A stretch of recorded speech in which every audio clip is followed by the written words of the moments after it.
স্বামীজি বলছেন, বেদান্তের সিদ্ধান্তই এই, আমরা বদ্ধ নই, আমরা নিত্য মুক্ত। শুধু তাই নয়, আমরা বদ্ধ এই কথা বলা বা ভাবাই বিপজ্জনক। উহা ভ্রম, উহা নিজেকে নিজে সম্মোহিত করা মাত্র। যখনই তুমি বলো আমি বদ্ধ, আমি দুর্বল, আমি অসহায়, তখনই তোমার দুর্ভাগ্য আরম্ভ। তুমি নিজের পায়ে আর একটি শিকল জড়াইতেছ মাত্র। এইরূপ বলিও না বা এইরূপ ভাবিও না।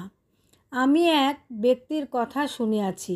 তিনি বনে বাস করিতেন এবং দিবারাত্র শিবহোম শিবহোম উচ্চারণ করিতেন।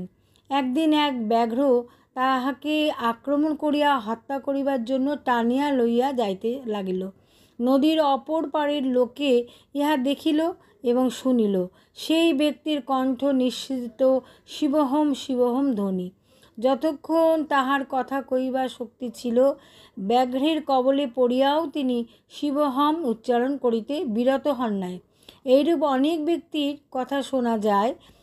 এমন অনেক ব্যক্তির কথা জানা যায় যে যাহারা শত্রু কর্তৃক খণ্ড বিখণ্ড হইয়াও তাহাকে আশীর্বাদ করিয়াছেন।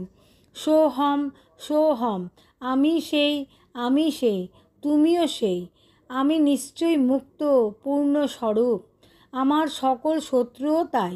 তুমিও তিনি, আমিও তিনি। ইহাই বীরের কথা।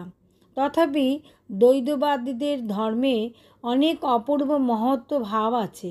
প্রকৃতি হইতে পৃথক আমাদের উপাস্য ও প্রেমাস্পদ সগুণ ঈশ্বর বিষয়ক মতবাদ অতি অপূর্ব।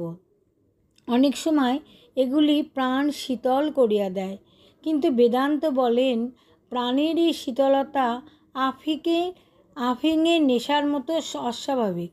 ইহা আবার দুর্বলতা আনয়ন করে। জগতে পূর্বে যত না প্রয়োজন ছিল, এখন তদপেক্ষা বেশি প্রয়োজন এই বল সঞ্চার, শক্তি সঞ্চার। বেদান্ত বলেন দুর্বলতাই সংসারে সমুদয় দুঃখের কারণ, দুর্বলতাই দুঃখ ভোগের একমাত্র কারণ। আমরা দুর্বল বলিয়াই এত দুঃখ ভোগ করি। আমরা দুর্বল বলিয়াই চুরি ডাকাতি মিথ্যা জুয়াচুরি বা অন্যান্য পাপ করিয়া থাকি। দুর্বল বলিয়াই আমরা মৃত্যু মুখে পতিত হই।